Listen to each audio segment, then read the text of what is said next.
Bom, vamos lá, a gente vai começar com a definição do que é um espaço métrico. Espaço métrico basicamente é você pegar um conjunto e colocar uma distância sobre ele, então vai ter a distância entre os pontos, né? Você vai definir o que é uma distância entre os pontos, vai mais ou menos pegar a intuição que a gente tem de coisas no mundo real. Então você vai ter um conjunto X, você vai definir uma distância aqui, ela pega dois parâmetros, tá? Então ela vai sempre receber dois pontos, tá bom? E ela vai partir do x vezes x, né? Vai pegar dois pontos do seu próprio conjunto e vai atribuir valores reais. Na verdade são números reais, positivos, tá? Então distância é sempre positiva. Ela respeita alguns axiomas. Vou colocar aqui eles. Então você tem que distância de um x para um y, ele é sempre maior que zero se o x é diferente do y. Então a ideia aqui é que você só tem distância zero para o próprio ponto. Tá? Então se você já mudou se já pegar dois pontos distintos, a distância tem que dar estritamente positivo.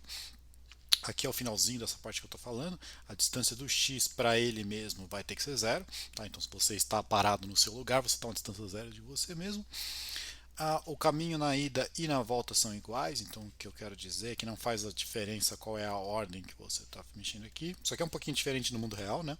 Porque às vezes a gente, por exemplo, se você for andar de carro, alguma coisa assim que tem contramão, ida pode ser uma distância, volta pode ser outra distância, para a gente aqui vai ter que ter essa simetria. Tá? Ou muitas vezes, por exemplo, às vezes você pode pegar, medir como distância o tempo que você leva de um lugar para o outro, certo? E aí você está andando a pé e, por exemplo, na volta tem mais subida, a volta poderia ser mais longa. Então esse aqui muitas vezes não é respeitado, mas a gente vai supor aqui para o nosso caso. E a última é a desigualdade triangular, que a distância de x para y é menor ou igual que a distância de x para um z mais a distância desse z para o y. Tá? Então, mais ou menos a ideia aqui é que se você estava aqui, você vai para um outro lugar para cá, se você passar em algum lugar no meio do caminho, a distância tende a aumentar. Tá bom? Então, tipo, você saiu da sua casa, foi para a faculdade, passou na padaria no meio do caminho, a distância aumenta se você fosse só para a faculdade direto. Então é isso. Se você tiver um conjunto, tem uma função que satisfaz essas condições aí, essa função a gente chama de métrica, esse negócio todo junto aí a gente chama de um espaço métrico. Tá? Por enquanto fica só um exemplo assim meio bobinho, mas assim a gente vai ver que isso aí serve para um monte de coisa. Vou fazer um primeiro exemplo concreto aqui, né? Vamos pegar a reta real, como vocês estão acostumados, e eu vou colocar a distância que vocês estão acostumados com relação a dois números reais. Né? Eu pego dois números, se você fizer um desenho da reta, fizer dois pontos, vou fazer aqui o A e o B. O que a gente chama da distância entre esses dois? Né? Qual é essa diferença aqui, certo? Você não vai botar B menos A nem A menos B, porque eu não sei para quem está para a direita ou para a esquerda. No meu desenho o B está para a direita, mas assim, não necessariamente estaria. Então você simplesmente denota esse negócio com B menos A. Certo? Então isso aqui, por definição, na reta real, se você pegar a reta real, tratar ela como espaço métrico e não falar para a pessoa qual que é a métrica, implicitamente a pessoa está supondo que você está usando essa aqui. Então aqui é B menos A. Ou A menos B, né? Tanto faz. Se botou o módulo aqui, vai dar valor positivo, vai dar essa diferença. Então não faz nenhuma. Tá tudo bem. Certo? Então a gente tem. Esse é o primeiro exemplo. Só para. A gente teria que mostrar todas aquelas definições que eu pus antes. Vamos só fazer uma de exemplinho aqui. Vamos fazer triangular. O triangular sai direto do fato do módulo respeitar a triangular, né? Vamos pegar aqui ó, a distância do A para o B. Isso aqui é igual ao que está escrito aqui em cima, não precisava ter feito de novo, certo? Aí eu quero fazer que isso aqui é menor ou igual se colocar um C no meio. Então eu vou fazer aquele velho truque matemático que é vou somar e subtrair o C. No caso aqui, subtrair e somei o C.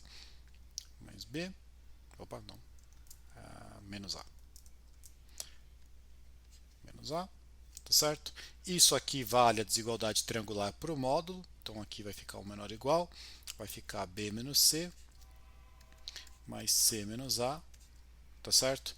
Esse negócio aqui é exatamente a distância de B para C, que a gente queria, e esse aqui é a distância de A para C, se você preferir, né, se escrever invertido, mas tanto faz. Então você tenha essa desigualdade aqui, tá vendo? Se você passar no meio do caminho, você tende a aumentar. Então isso aqui fica como exemplo da reta real. Então lembrando, reta real, se ninguém falar nada, a métrica que você está adotando é essa.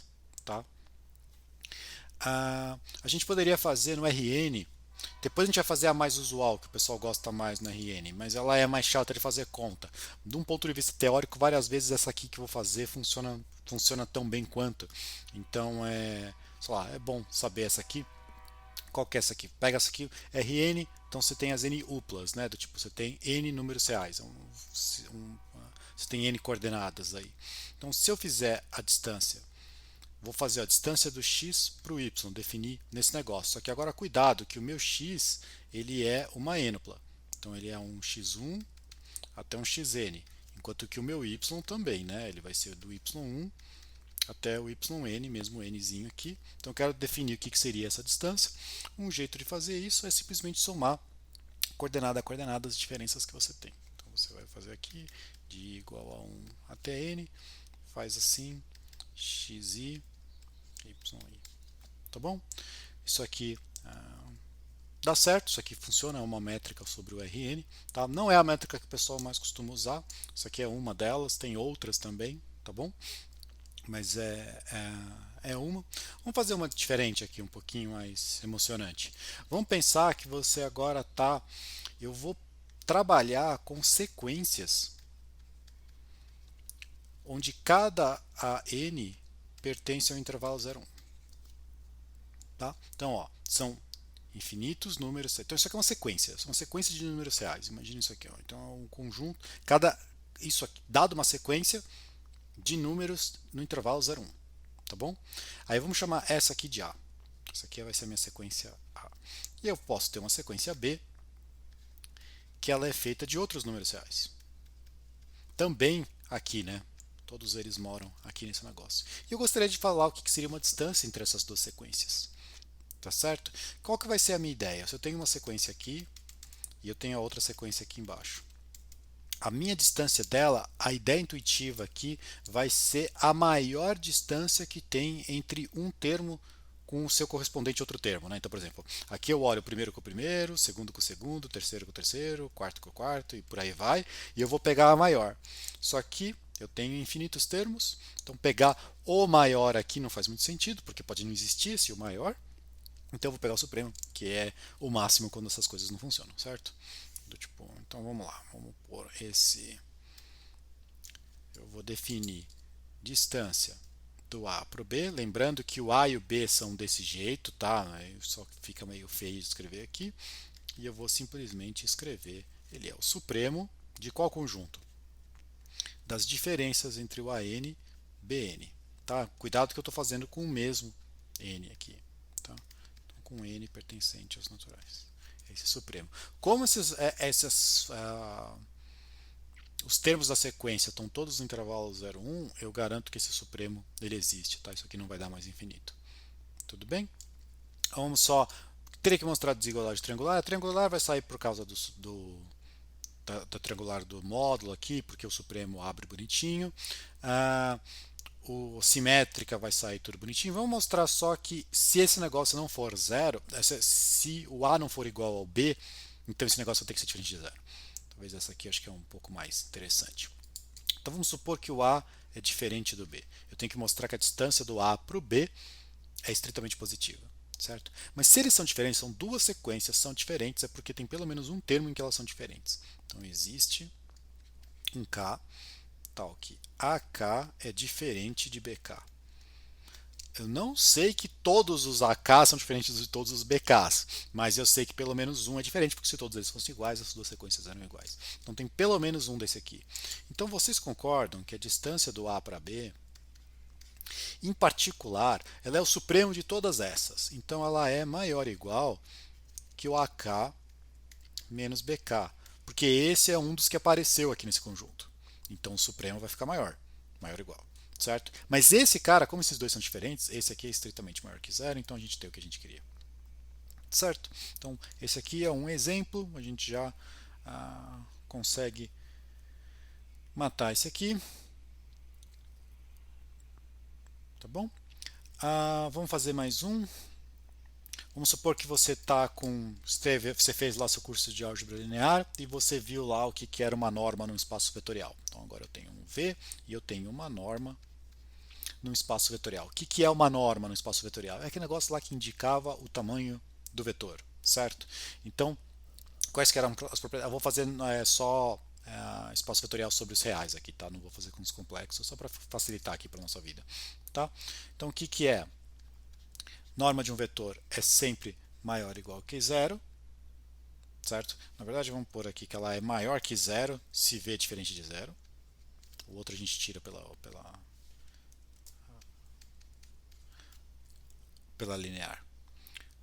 Se você pegar um escalar lambda e fizer a multiplicação pelo v, isso aqui vai dar tirar o lambda em módulo vezes a norma do v, certo? E tem a desigualdade triangular aqui para esse caso, que é u mais v. Isso aqui é menor ou igual que a norma do u mais a norma do v. Tá certo? Uma vez que você tem uma norma, você consegue definir o que seria uma métrica induzida pela norma. Então, eu vou ter uma métrica induzida pela norma. Tá? Porque a norma ela te dá tamanho do vetor. A métrica vai dar distância entre dois vetores, certo? Mas aí o que você faz? Você simplesmente pega, se você pegou dois vetores, você faz a diferença entre eles, que isso está definido no seu espaço vetorial, né? Tipo, se você tivesse um vetor para cá e um vetor para cá, a diferença deles seria esse aqui de cima, certo? Não pus as flechinhas, mas alguma coisa assim. Mas daí você vai falar assim, não, mas espera, isso aqui dá um vetor, eu tenho que dar um número, tira a norma dele. Então, quanto maior essa distância aqui, maior essa distância aqui, esse negócio só vai dar zero aqui. Sai todas as propriedades, fica aí como exercício para tentar provar que esse aqui dá tudo certo. Tudo bem? Então, tipo, se você tem um espaço que é normado, um espaço vetorial com uma norma, você consegue definir uma métrica de uma maneira mais ou menos fácil. Tá bom? Dado um conjunto, você pode ter mais de uma métrica sobre ele. Dependendo de qual é o problema, de qual é o tipo de coisa que você vai querer fazer, convém você trabalhar com métricas diferentes, às vezes. Então, nada impede que você, no mesmo conjunto, você trabalhe uma hora com uma métrica, uma hora com outra métrica. Estou falando isso por quê? Porque eu vou colocar agora uma métrica que ela é bem bobinha, mas ela serve em qualquer conjunto. Então, em particular com esses outros que a gente acabou de fazer, todos esses passos que a gente fez agora, a gente poderia simplesmente falar assim, em vez de trabalhar com aquela métrica lá que foi definida, eu vou trabalhar com uma outra. Então, eu vou fazer essa aqui que ela vai servir bem, ela é boa para contra-exemplo, tá? Então, a gente chama de métrica discreta.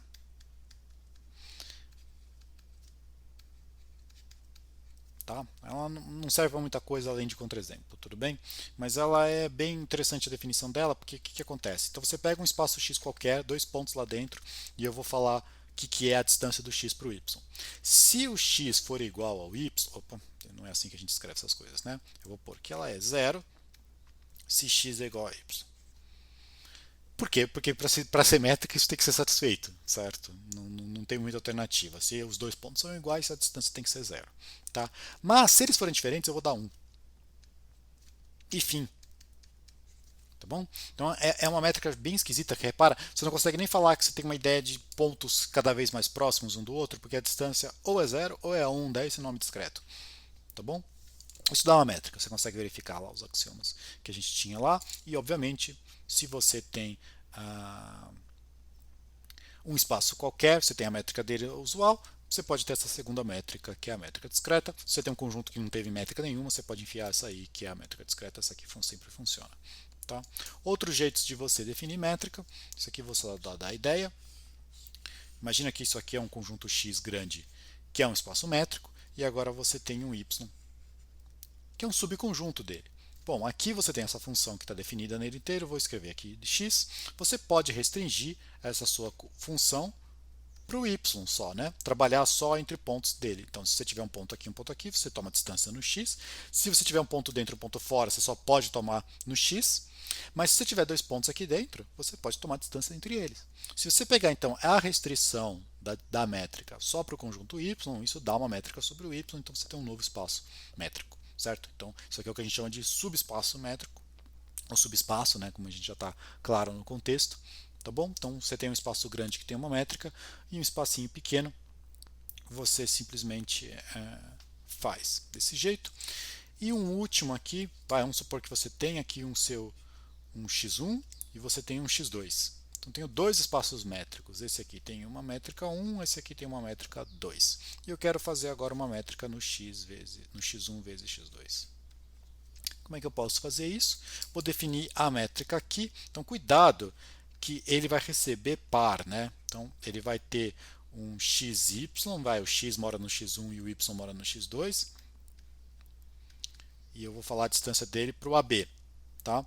Um jeito, tem vários jeitos aqui de novo, cada um tem suas vantagens. Eu vou colocar uma aqui de exemplo, tá? Só porque é uma das que dá menos conta. Eu vou simplesmente fazer, que é bem parecido com aquela que eu fiz do RN lá no começo. Eu vou pôr simplesmente a métrica 1, que vai me dar a distância entre o x e o A. Não faça bagunça, né? Você tem que pegar dois caras que moram no mesmo lugar, ó, esse e esse moram no x1. Então eu posso fazer D1 e vou somar com a distância 2 aí no caso, que é y com B. Tá? Esse aqui, se você testar, fizer as contas bonitinhas, você vai ver que dá uma métrica, satisfaz todas aquelas coisas que a gente fez antes, meio que baseado assim, cada uma das propriedades vai sair porque essa aqui satisfaz as propriedades, esse aqui satisfaz as propriedades. O que eu estou querendo dizer com isso? Esse todo aqui vai valer triangular, porque aqui vale triangular e aqui vale triangular, por exemplo. Aqui vai valer simétrica, porque aqui vale simétrica, aqui vale simétrica. Tudo bem? Reflexiva, ou sei lá qual é o nome das propriedades que vão aparecer. Tá certo? Então é isso por enquanto.